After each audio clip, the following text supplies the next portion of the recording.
Tout est pensé pour impressionner. Mais derrière ces images spectaculaires, une vraie question se pose, est-ce seulement une démonstration de force, ou un message clair au reste du monde? La Chine veut-elle montrer qu'elle est prête à combattre?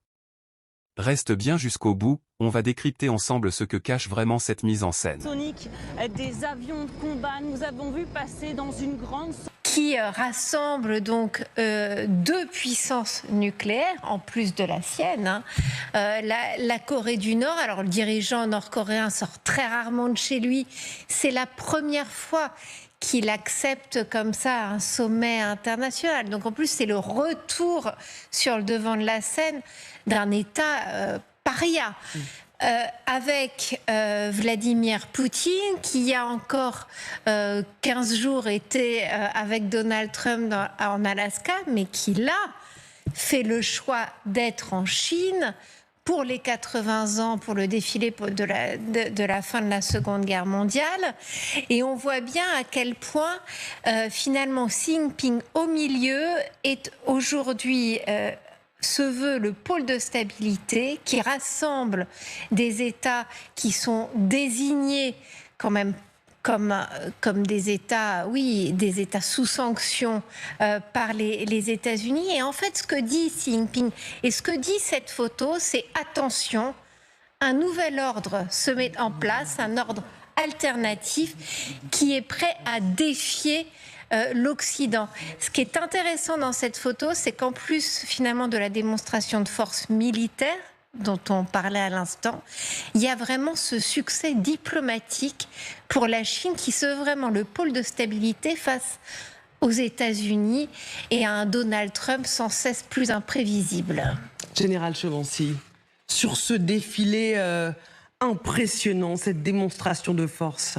D'abord, pendant 1 heure, effectivement, les troupes ont défilé d'une manière impeccable. Quand on voit le film qui se trouve sur Internet aujourd'hui, qui me semble pas tout à fait en phase avec une image du moment, avec sans doute des images rajoutées, type un peu peut-être IA dont on parlait tout à l'heure avec Magali, on voit la démonstration de force et de propagande déjà par le film de ce défilé. 10 000 hommes, bon certes pour un pays comme la Chine c'est pas si énorme que ça, mais quand même des troupes défilant impeccablement bien, surtout avec du matériel nouveau, neuf et performant. On a vu à l'instant un hélicoptère drone quand même assez impressionnant. On a vu aussi des drones de grande taille. Et là, on ne les a pas vus, mais je pense qu'on les verra plus tard. Oui. Ces missiles interbalistiques aussi qui défilent. Donc l'arme nucléaire. Ceux qu'on évoque là, ces 3 personnages qui ont l'arme nucléaire en leur possession. Donc c'est l'affirmation d'une convergence d'intérêts. Ça ne veut pas dire qu'ils soient amis. Convergence d'intérêts entre les 3 face à l'Occident. Et puis bien entendu, dans les 3 cas d'ailleurs, c'est l'expression du recours potentiel à la force militaire pour faire valoir ce qu'on estime étant comme étant de son intérêt. C'est-à-dire être capable de faire la guerre si son intérêt le justifiait. Et c'est ça qu'on nous montre aujourd'hui à la face du monde. C'est une fierté et une consécration pour le président chinois. Écoutons-le. La renaissance de la nation chinoise est inarrêtable. Et la noble cause de la paix et du développement de l'humanité triomphera assurément.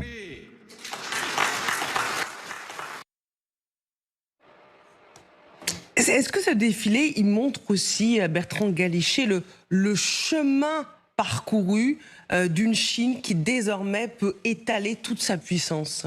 Alors c'est incontestable et d'ailleurs effectivement les images montrent un défilé, comme l'a dit le général, absolument impeccable, même si certaines séquences ont pu être rajoutées, on ne sait pas, mais c'est pas exclu. Cela dit, moi je me souviens avoir été particulièrement impressionné par non pas un défilé mais une sorte de prise d'armes, une cérémonie militaire à l'occasion d'une visite d'un président de la République française assez récemment encore. Et j'avais été vraiment bluffé par cet exercice d'ordre serré, comme disent les militaires, c'est-à-dire de présentation militaire, de défilé, de mise en place, de présentation des armes, etc. Et je n'ai vu ça nulle part ailleurs dans le monde à ce niveau de perfection, et j'en ai vu beaucoup dans de très nombreux pays du monde avec des armées qui sont pourtant très entraînées à ce genre d'exercice. Je ferme cette parenthèse et effectivement, l'armée chinoise est particulièrement impressionnante. Ce défilé est une démonstration de la puissance, de l'organisation, des moyens qui sont mis en œuvre.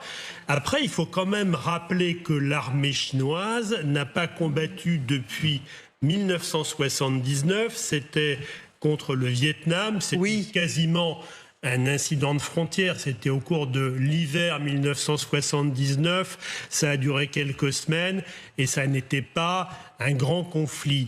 Mais avant, il faut remonter probablement à la Deuxième Guerre mondiale et à la victoire qui est célébrée justement aujourd'hui pour que l'armée chinoise ait été engagée dans un véritable conflit. Alors, entre-temps, naturellement, les Chinois ont fourni de l'assistance militaire, que ce soit pour la Corée du Nord, que ce soit pour les Russes, que ce soit pour des pays du tiers-monde, des pays africains ou autres, mais elle n'a pas été vraiment au feu et pas engagée dans des opérations militaires considérables.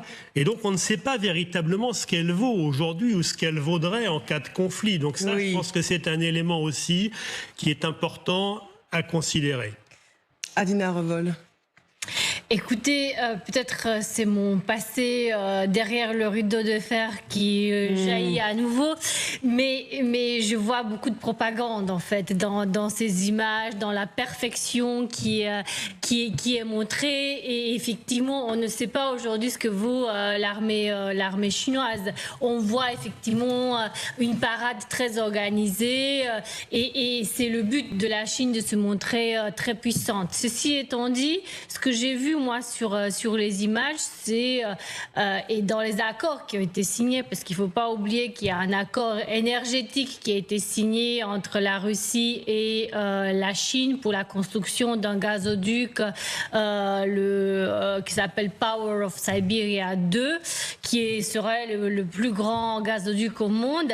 Et je vois là-dedans une vassalisation très forte de la Russie envers la Chine, puisque le gaz qui ne va plus dans l'Union européenne sera vendu à prix bradé à la Chine, qui justement maintenant elle va l'utiliser pour ses ambitions néo-impérialistes. Laura Pouget, vous nous avez rejoint.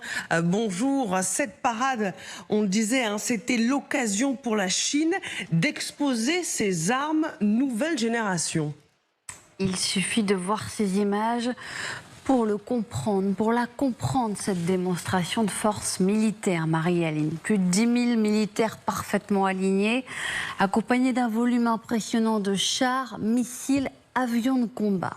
Mais aussi, si on les regarde dans le détail, ces images, des armements de plus en plus sophistiqués. Quelques exemples. La Chine a fait défiler sa triade nucléaire, à savoir 3 types de missiles complémentaires.